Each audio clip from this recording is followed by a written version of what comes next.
Welcome to Talking Shop, the show where we go through all the things in the news that might affect you as an online shop owner and just have a discussion about them and see what we think.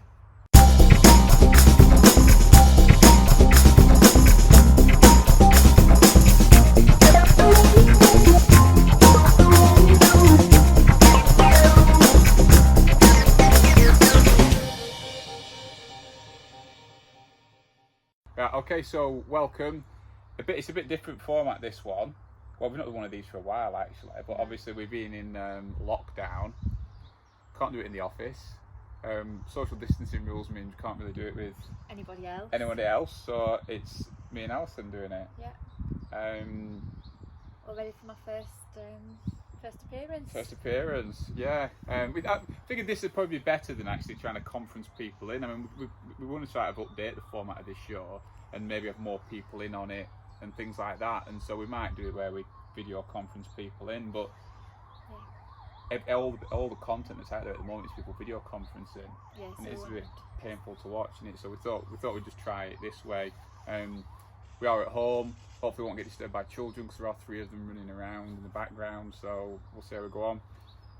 And so the first story that we've picked up on today is, well, you found this one actually, didn't you? What's this one?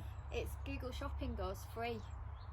So a long time ago, when online retail was first about, really, you could put your products on and you'd automatically get sales on Google and get listed and that sort of thing. And then over the years things have changed and it's gone to paid advertising, which has affected quite a lot of our customers as time's gone on, really.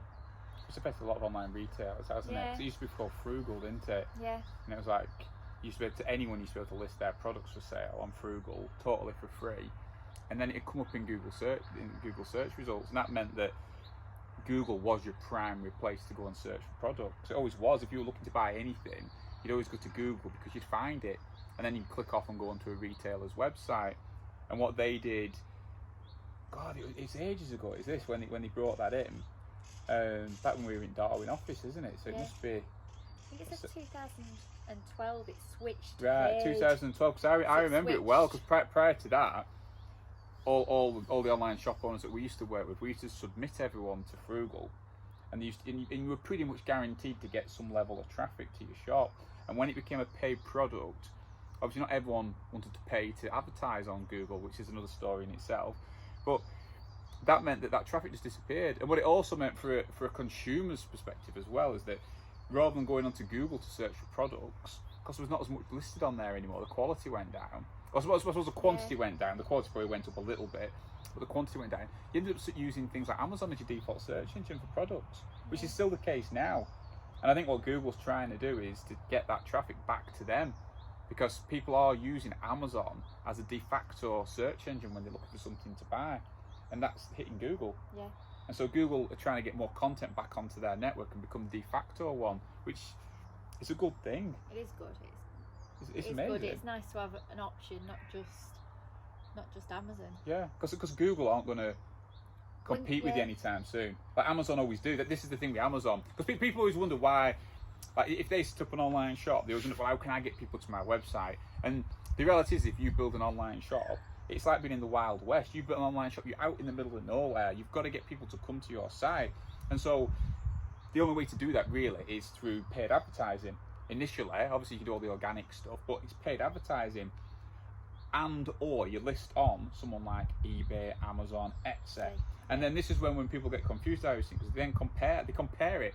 So they look at it and say, well, on Amazon I'm getting loads of sales, I'm not getting any to my website anymore. And it's like, yeah, because it's not your business, it's Amazon's. Everyone knows Amazon, and they're massive. It's not you're not building a brand, you're not building a business, you're building Amazon's or you're building Etsy's.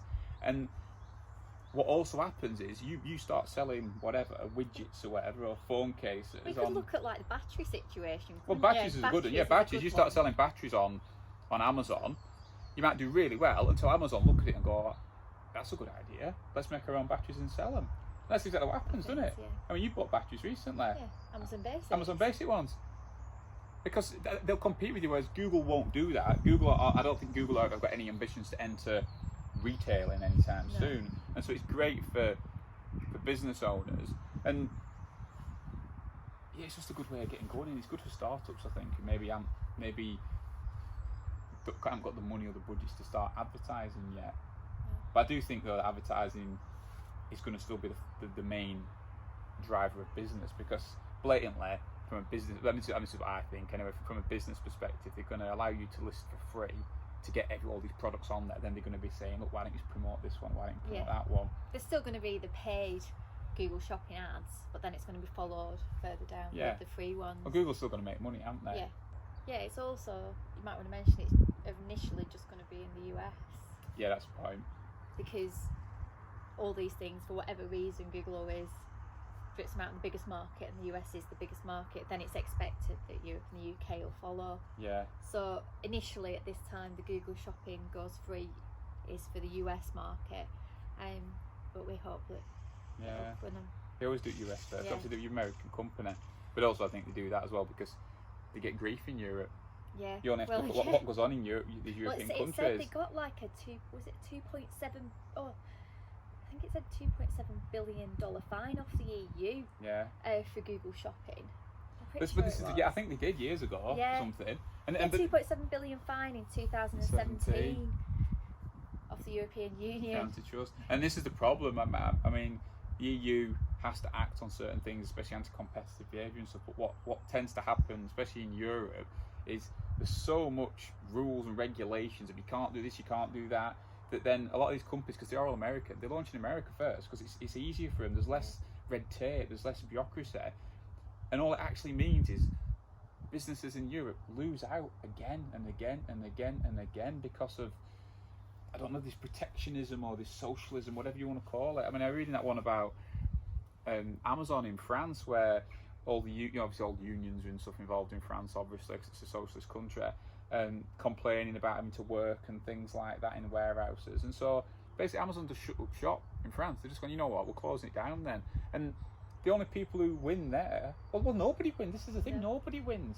No one wins, everyone loses. Actually, you sat in France now not being able to buy online, it'd be a killer, wouldn't it? Doesn't help anyone, things like that. The next topic to talk about is, obviously, we were trying to avoid talking about the coronavirus. Obviously, we're all well aware of it, so we don't need to talk about it. But it's obviously this e-commerce boom during this crisis, which has been massive. I mean, you can't look on any news website at the moment without seeing either winners and losers of this. But e-commerce in particular has been a massive boost, hasn't it? I mean, we've seen that across our own customers. Like the traffic and the orders and the sales are up massively. Not for everyone.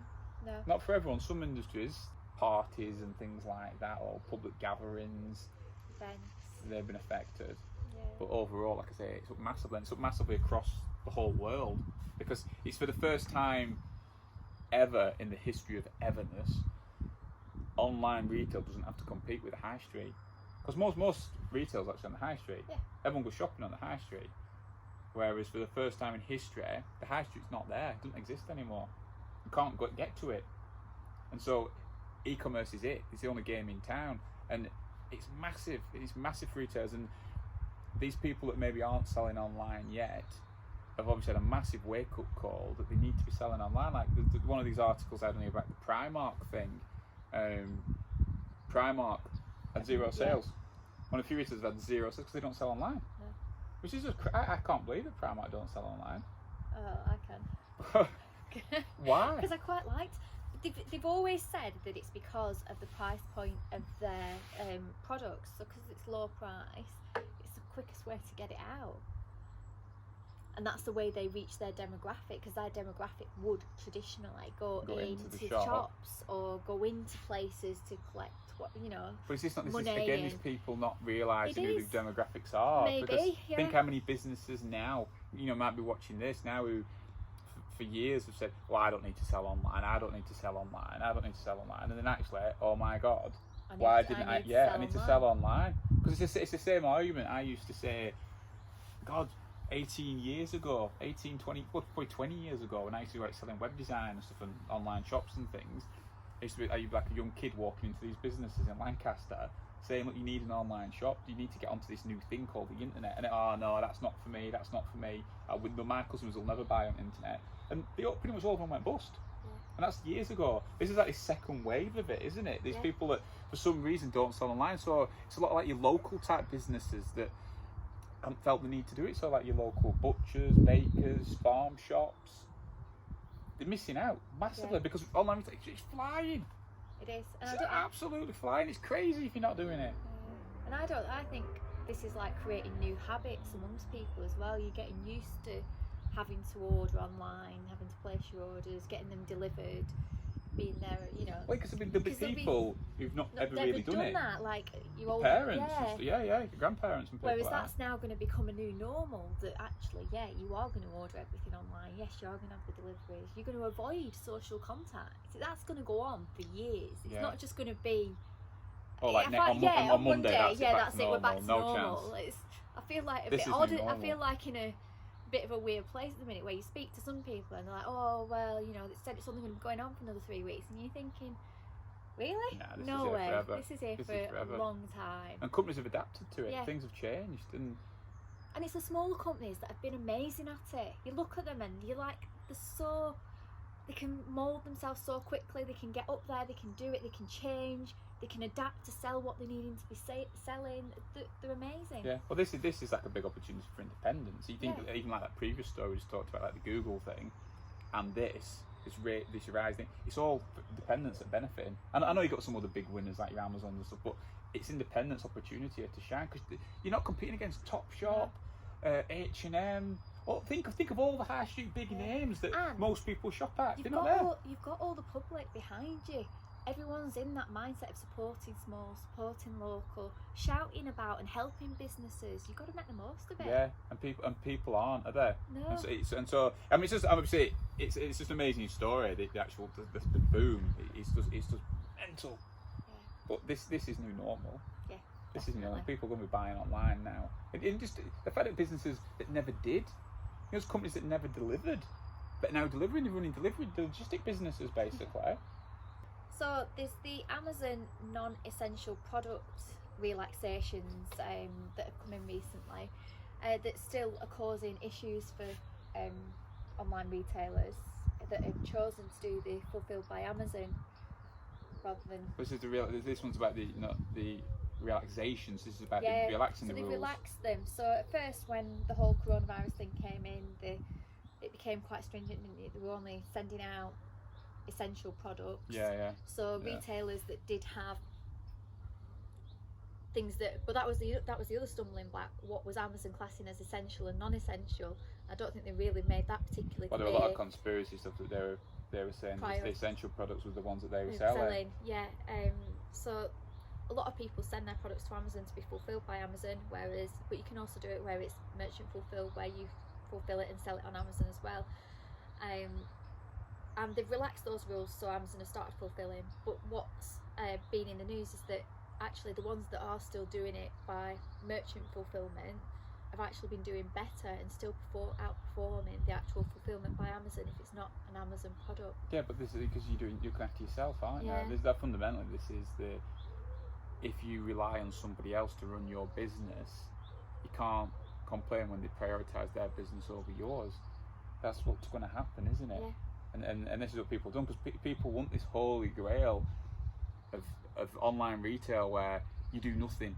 Because I mean, that's the holy grail that everyone's seeking, isn't it? This holy grail of I do nothing. I sit at home, or ideally on a beach somewhere, which of course we're not allowed to do, but I sit at home and watch the money come in, and I press a button and my products synchronise from some China wholesaler, they automatically get sent out, and that's what people want. And like Fulfilled by Amazon is that, isn't it, to a certain degree? Like you sit up, basically you get all your products, rather than having in your garage or in your warehouse or whatever, you send them to Amazon's, and Amazon will then, if there's an order on Amazon, they'll fulfill it and send it out for you. And what a lot of people do is they send all the products there and they use their network to send the products out, which is great. I mean, Amazon's warehouses are phenomenal.